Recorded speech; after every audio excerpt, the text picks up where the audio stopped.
Nem precisava de introdução. Zelda é facilmente uma das séries de jogos mais tradicionais que existem. Para contar a história dela e provavelmente trazer à tona antigas memórias, basta tocar uma música. É uma franquia tão importante que a sua história chega a se misturar com a da própria indústria dos videogames.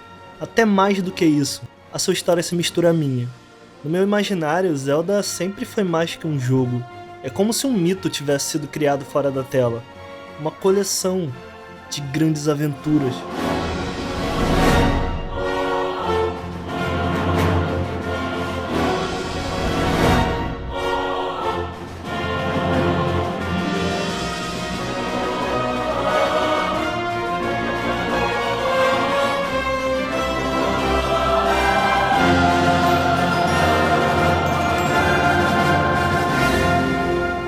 Breath of the Wild se aproveita disso.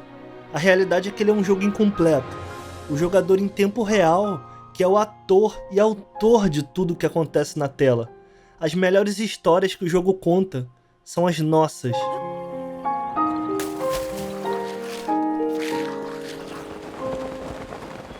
Trata-se de um jogo de momentos. Ele abraça a inocência narrativa do protagonista e até do jogador através da jogabilidade, que consegue ser tão divertida porque ela esconde os seus segredos. Ela te faz se sentir como uma criança, porque o jogador passa a entender pouco a pouco como aquele mundo funciona. Cada descoberta é uma epifania. A possibilidade sempre esteve ali, você só não sabia. É uma experiência dialética, uma conversa visual que evoca um senso de confiança entre jogo e jogador por seguir uma lógica real através de gráficos surreais.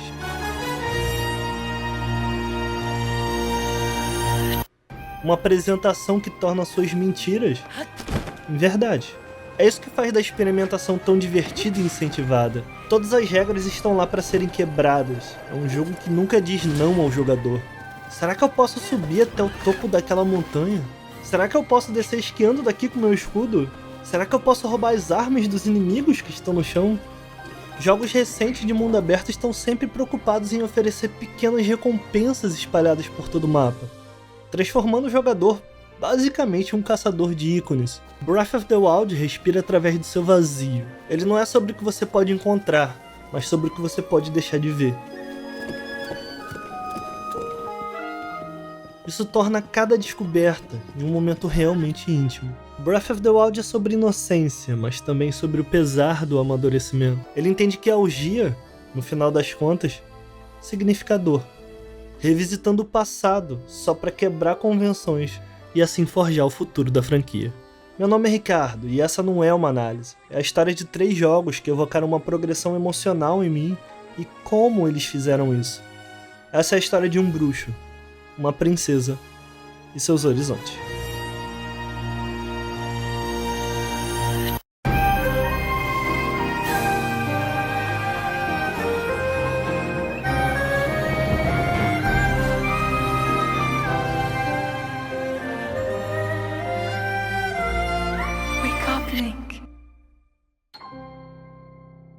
Da abertura até o desfecho, Breath of the Wild possui um propósito: fazer você viver uma aventura.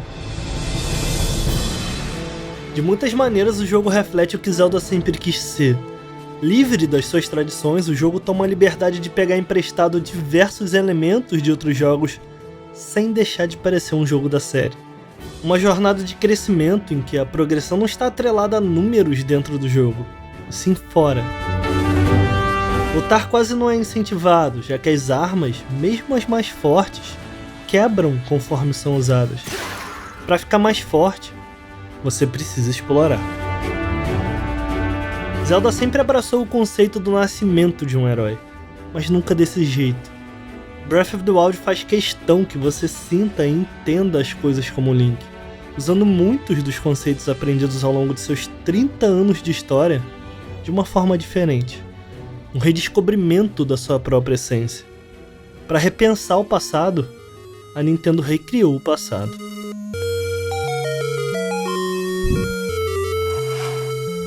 A primeira versão de Breath of the Wild foi construída nos moldes do jogo original em 8 bits, um experimento que continha boa parte das mecânicas do jogo final. Tudo isso para trazer de volta um elemento que foi perdido na série: liberdade. Por décadas, os jogos de Zelda têm sido tanto sobre o que você não pode, quanto sobre o que você pode. Você começa em um mundo estreito, que expande as suas possibilidades gradualmente à medida que o jogo avança. Você pode nadar assim que conseguir a nadadeira. Você pode subir ali assim que conseguir o gancho. Em contraste, o Zelda original conjura a ilusão de um mundo ilimitado. É o jogador quem pensa e decide aonde ir e o que fazer. Talvez ele pareça primitivo hoje, mas não é difícil entender por que ele foi tão impactante. Ele parece infinito.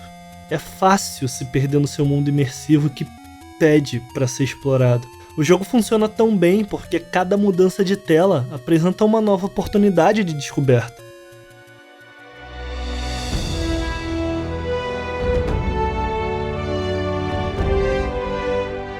Breath of the Wild resgata e amplia esse conceito ao mudar o seu design passivo, onde você experimenta o jogo da forma que o desenvolvedor imaginou, para um design ativo, onde o jogador pode interagir ativamente com o mundo.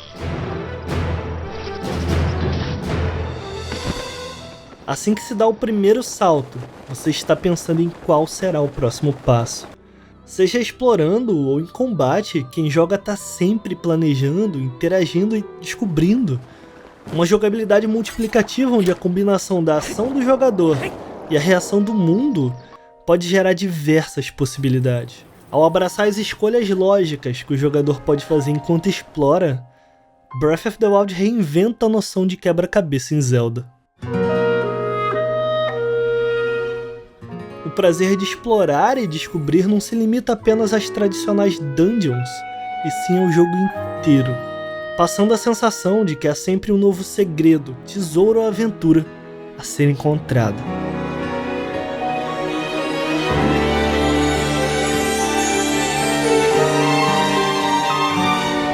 O que fez da minha experiência tão especial foi como o jogo colocou a minha atenção onde realmente importava. Sem nenhuma distração na tela, o seu mundo serve como um convite para explorar cada um dos seus cantos. Breath of the Wild não existe aqui, ou aqui, e sim aqui. Hyrule é imensa, mas nunca vazia, vasta, mas nunca aleatória. É um mundo criado para instigar a curiosidade o tempo inteiro. Talvez você queira saber o que tem no topo daquela montanha. Chegando lá, talvez você se pergunte de onde vem aquela luz. No meio do caminho, o que é que tem naquela árvore? E você vai, abrindo caminho, lutando e escalando atrás de um objetivo. Sempre que se chega a um ponto de interesse, vários outros aparecem. É o que a Nintendo chama de level design gravitacional. O objetivo é que o jogador orbite em volta de pontos de interesse. Uma abordagem que progressivamente revela mais detalhes ao jogador, mas nunca em uma linha reta.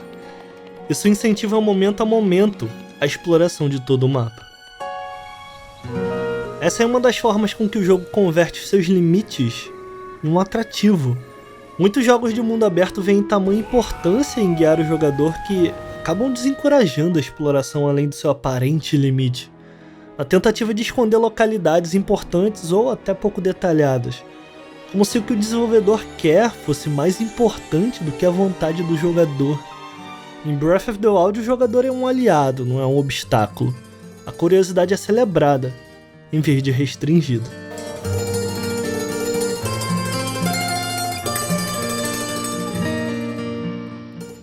Nostalgia é tratada da mesma maneira.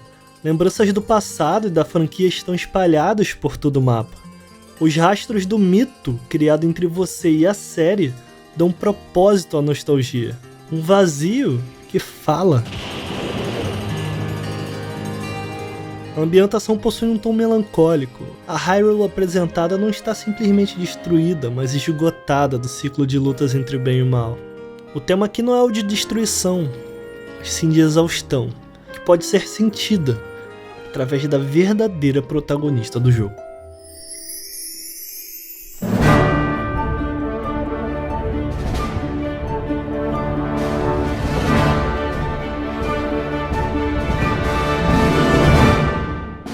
Breath of the Wild faz você se importar com a Zelda ao tornar sua dor palpável. Ela é o herói dessa história, um papel que a personagem luta para cumprir e falha. A batalha entre o bem e o mal já aconteceu. Ganon venceu esse embate 100 anos atrás, e tudo o que ela pôde fazer foi ganhar tempo. Link renascido serve tanto como catalisador do poder da Zelda, como um lembrete do seu fracasso. No meio do mapa fica o único objetivo do jogo, um aviso do que te espera: derrotar Ganon e livrar Zelda. O momento em que o jogador entende a lógica por trás dos segredos que as mecânicas escondem e as coisas começam a se repetir, marca o exato ponto em que sua inocência se perdeu. Você está pronto para o embate final. Breath of the Wild é tanto sobre um amadurecimento de você como jogador, como da Zelda. Com toda sua santidade e fragilidade, ela possui uma jornada poderosa de resiliência e esperança que possui uma questão implícita: o que faz um herói? Uma pergunta que me fez vislumbrar o quão longe a franquia chegou, quão longe o Nautilus chegou. Assim como Link e Zelda, entre erros, acertos e sacrifícios, no final tudo deu certo. Uma jornada de amadurecimento que todo mundo acaba passando. Através da sua ingenuidade inicial, em que você está descobrindo como as coisas funcionam, com uma vontade e bravura quase que infantil, o jogo conseguiu me lembrar na mesma intensidade de uma época onde tudo era mais simples, mas também da coragem necessária para enfrentar tudo que vem pela frente.